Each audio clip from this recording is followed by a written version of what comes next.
Assalamu alaikum. Welcome back to my YouTube channel. Hope that you are all fine and doing well. Let's start our lecture number 20. In this video, we will discuss the next chapter, chapter number 10, और इसका नाम है trigonometric identities. पिछले chapter में हमने fundamental identities को पढ़ा था और इस चैप्टर में हम ट्रिग्नोमेट्रिक आइडेंटिटीज को डील करेंगे।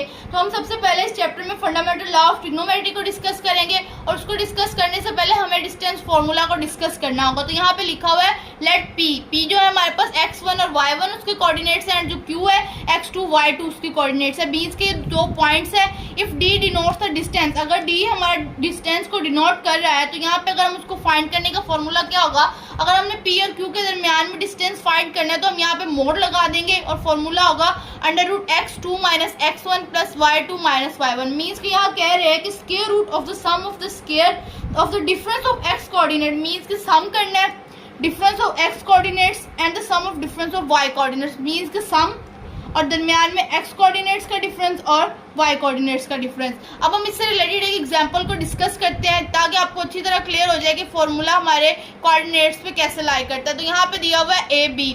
सबसे पहले हमें a दिया हुआ है 3 और 8, b दिया हुआ है 5 और 6। यहाँ पे जो 3 है इसको हम लिखेंगे x1, y1 इसको लिखेंगे x2 y2। अब हमारे पास फॉर्मूला हमने राइट किया हुआ है तो हम सबसे पहले इसमें वैल्यूज पुट करेंगे। √x2 हमारे पास है 5, x1 हमारे पास है 3 प्लस y2 हमारे पास है 6 और वो हमारे पास है 8। 5 - 3 जो हमारे पास हो जाता है वो हमारे पास हो जाएगा यहाँ पर 2।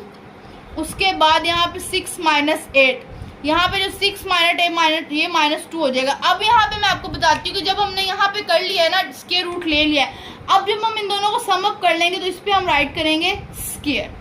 अब हम इस पे राइट करेंगे स्क्वायर। अब मैंने आपको पहले बताया कि जब हम वैल्यूज राइट कर लेंगे तो फिर आपको स्क्वायर की ज़्यादा अच्छी समझ आ जाएगी। तो यहाँ इसका भी स्क्वायर और इसका भी स्क्वायर।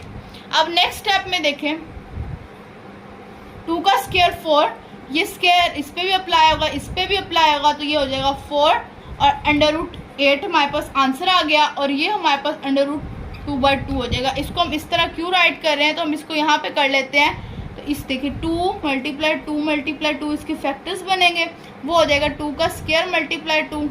तो ये इससे कट कैंसिल होकर बाहर आ जाएगा, तो हम इसको इस तरह भी राइट कर सकते हैं। तो हमारे पास आंसर आ गया। हमने एग्जांपल नंबर 1 डिस्कस कर ली। अब हम इसका पार्ट नंबर 2 डिस्कस करते हैं। यहाँ पे हमें p के कोऑर्डिनेट्स दिए हुए cos x - cos y और q के कोऑर्डिनेट्स दिए हुए sin x sin y। सबसे पहले हमने p और q का डिस्टेंस फाइंड करना है। हमने फॉर्मूला राइट कर लिया तो हम वैल्यूज पुट करते हैं। हमारे पास इसको x1 y1 x2 ये हो जाएगा y2। तो हम यहाँ पे लिखेंगे सबसे पहले sin x माइनस उसके बाद x1 cos x,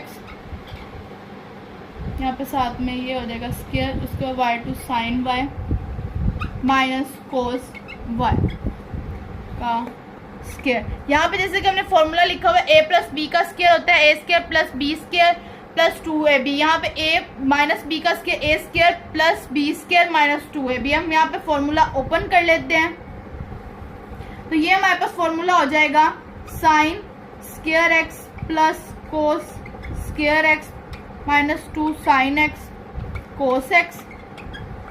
फिर यहाँ पे प्लस बीच में sin y + cos y -2 sin y cos y।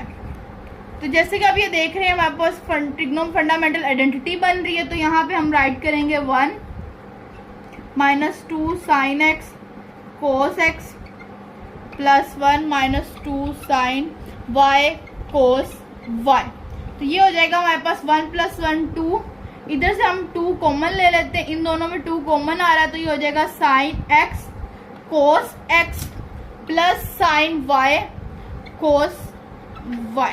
तो इस तरह हमने डिस्टेंस फाइंड कर लिया p और q का। ये हमारे पास है ट्रिग्नोमेट्रिक आइडेंटिटीज जो कि 6 हैं। और सबसे पहले हम साइन में डिस्कस करते हैं, प्लस में, फिर माइनस में, फिर कोस प्लस में, माइनस में, फिर टेन प्लस में, फिर माइनस में। साइन अल्फा प्लस बीटा होता है sine alpha cos beta plus cos alpha sine beta के equal. Sine alpha minus beta होता है sine alpha cos beta minus cos alpha sine beta के। जैसे कि यहाँ पे प्लस है तो हम यहाँ भी प्लस लगाएंगे, यहाँ माइनस है तो हम यहाँ भी माइनस लगाएंगे। लेकिन अगर हम कोस की बात कर लेते हैं तो कोस साइन चेंज कर देता है, तो कोस अल्फा प्लस बीटा, यहाँ पे आएगा कोस alpha cos beta minus sine alpha sine beta. Cos alpha minus beta, यहाँ पे माइनस है तो प्लस हो जाएगा, cos alpha cos beta plus sign alpha sine beta. ये जो है हमारे पास कोस अल्फा माइनस बीटा, इसको फंडामेंटल लॉ ऑफ ट्रिग्नोमेट्री भी कहा जाता है। अब हम टेन अल्फा प्लस बीटा पे आ जाए तो होता है tan alpha plus tan beta 1 minus tan alpha tan beta.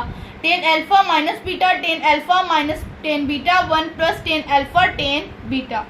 तो ये हमारे पास 6 मेन फंडामेंटल आइडेंटिटीज होगी, सॉरी फंडामेंटल नहीं, ट्रिग्नोमेट्रिक आइडेंटिटीज। और ये 4 नंबर वाली, इसको हम फंडामेंटल लॉ ऑफ ट्रिग्नोमेट्री कहते हैं।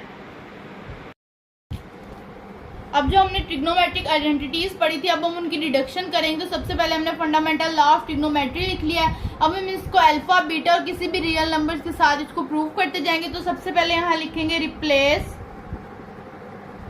Beta by minus beta. Cos alpha, beta की जगह हम माइनस बीटा लिखेंगे। उसके बाद is equal to cos alpha cos minus beta, जहां जहां बीटा होगा वहां पे हम माइनस बीटा लिख देंगे, माइनस बीटा। ये हो जाएगा cos alpha plus beta cos alpha. यहाँ हमने राइट किया क्योंकि हमने पहले भी 9.2 में पढ़ा था कि कोस के साथ मीन्स के कोई भी माइनस थीटा, कोई भी माइनस आ जाता है एंगल के साथ तो कोस उसको एब्जॉर्ब कर लेता है। तो यहाँ भी माइनस को एब्जॉर्ब कर लेगा और ये हो जाएगा कोस बीटा प्लस साइन अल्फा। और साइन एब्जॉर्ब नहीं करते तो माइनस स्टार्ट में आ जाएगा साइन बीटा। ये हो जाएगा cos alpha plus beta is equal to cos alpha cos beta minus sine alpha sine beta. ये प्लस इसको माइनस कर देगा। तो ये हमारी सेकंड ट्रिग्नोमेट्रिक आइडेंटिटी प्रूव हो गई। किसी रियल नंबर के लिए इसको करते हैं तो हम यहाँ लिखेंगे रिप्लेस अल्फा बाय 90, मीन्स हम उसको रेडियन में लिख रहे हैं तो हम अल्फा की जगह 90 राइट करेंगे प्लस बीटा, और जहां जहां अल्फा होगा वहां वहां हम 90 राइट कर देंगे कोस बीटा माइनस साइन 90 और उसके बाद साइन बीटा। जैसे कि हमें पता है कि कोस 90 0 होता है और ये कोस बीटा साथ में आ गया, माइनस साइन 90 1 होता है और साइन बीटा आ गया। तो कोस अल्फा कोस 90 प्लस बीटा होगा, ये तो 0 हो जाएगा तो ये हो जाएगा साइन बीटा के इक्वल। तो कोस के साथ अगर 90 प्लस बीटा आ जाता है तो वो इक्वल होगा माइनस बीटा के साइन बीटा के। अब हम नेक्स्ट प्रूफ करते हैं। लास्ट टाइम हमने आंसर निकाला था cos 90 plus beta is equal to minus sine beta. अगर यहाँ पे हम रिप्लेस कर दें बीटा को, रिप्लेस बीटा को कर दें माइनस बीटा से, तो अब हम क्या आंसर आएगा, तो यहाँ लिखेंगे cos 90 minus beta is equal to minus sine minus beta. तो ये जो एब्जॉर्ब नहीं करता ये स्टार्ट में आ जाएगा तो ये प्लस हो जाएगा साइन बीटा। यहाँ लिखेंगे कोस 90 माइनस बीटा हमारे साइन बीटा के इक्वल होता है। इन दोनों में डिफरेंस देख ले, अगर प्लस आएगा तो साथ में माइनस, अगर माइनस आएगा तो हमारे पास प्लस आएगा। अब हम यहाँ पे रिप्लेस कर दें रिप्लेस 90 प्लस बीटा, तो यहाँ पे अगर हम 90 प्लस बीटा राइट कर देंगे, यहाँ पे बीटा की जगह हम 90/2 प्लस बीटा लिख देते हैं कोस 90, फिर यहाँ पे लिख दें 90 प्लस बीटा। तो हमारे पास जो आंसर आएगा वो होगा साइन 90 प्लस बीटा के इक्वल आ जाएगा। अगर हम यहाँ पे लिख दें, अब इसको हम करते हैं कि किस तरह आएगा, तो यहाँ पे हम 90, ये ओपन होगा 90/2, इसके भी माइनस हो जाएगा साइन 90/2 प्लस बीटा। तो ये हो जाएगा हमारे पास cos minus beta is equal to sine, ये हो जाएगा साइन यहाँ पे 90 और साथ में यहाँ पे क्या आ जाएगा प्लस बीटा। अगर हम इसको इस साइड पे ले आए, यहाँ पे sine 90 plus beta is equal to cos beta, क्योंकि बीटा जो होता है वो माइनस एब्जॉर्ब कर लेता है। तो ये हमारे पास आंसर निकल आई है। हम अब डिडक्शन कर रहे हैं हम रियल नंबर्स के लिए, लेकिन हमारा जो सिर्फ काम है वो अल्फा और बीटा के लिए डिडक्शन करने, तो आप ये रियल नंबर्स के लिए डिडक्शन नहीं भी कर सकते। ये मैं आपको एक्स्ट्रा समझा रही हूँ क्योंकि रियल नंबर्स आ जाते हैं तो उनकी डिडक्शन किस तरह होंगी। अब हम नेक्स्ट स्टेप तक चलते हैं। अब हमारे पास यहाँ साइन प्लस में दिया हुआ है और यहाँ हमारे पास प्लस में अगर हम इसको रिप्लेस कर दें बीटा को replace beta by minus beta, तो हमारा आंसर आ जाएगा sine alpha minus beta is equal to sine alpha cos minus beta plus cos alpha sine minus beta. तो ये हो जाएगा sine alpha minus beta is equal to, ये absorb कर लेगा, ये हो जाएगा sine alpha cos beta minus हो जाएगा, ये स्टार्ट में आ जाएगा तो ये कोस अल्फा साइन बीटा, क्योंकि ये एब्जॉर्ब नहीं करेगा। तो इससे हमारा प्रूव हो जाता है कि अगर यहाँ प्लस है तो यहाँ साइन में प्लस आएगा, माइनस आएगा तो हमारे साथ यहाँ माइनस में आएगा। अब हम नेक्स्ट चलते हैं। आज की इस वीडियो में हमने चैप्टर नंबर 10 की स्टार्टिंग की, उसकी थ्योरी को डिस्कस किया, डिस्टेंस फॉर्मूला को डिस्कस किया, साथ हमने 2 एग्जांपल्स डिस्कस की। उसके बाद हमने फंडामेंटल लॉ ऑफ ट्रिग्नोमेट्री को डिस्कस किया। उसके बाद हमने फंडामेंटल लॉज की डिडक्शन की, जिसमें sign alpha cos alpha minus beta सबको डिस्कस किया। अब नेक्स्ट वीडियो हम टेन अल्फा प्लस बीटा का फॉर्मूला कैसे इंट्रोड्यूस हुआ, टेन अल्फा माइनस बीटा का किस तरह इंट्रोड्यूस हुआ, अलाइड एंगल को डिस्कस करेंगे। अगर आपको मेरी वीडियोस पसंद आई है तो इसको ज़्यादा से ज़्यादा लाइक करें, शेयर करें, कमेंट करें और मेरे चैनल मैथ वेव को भी सब्सक्राइब करें। तब तक के लिए मुझे इजाज़त दें। अल्लाह हाफिज़।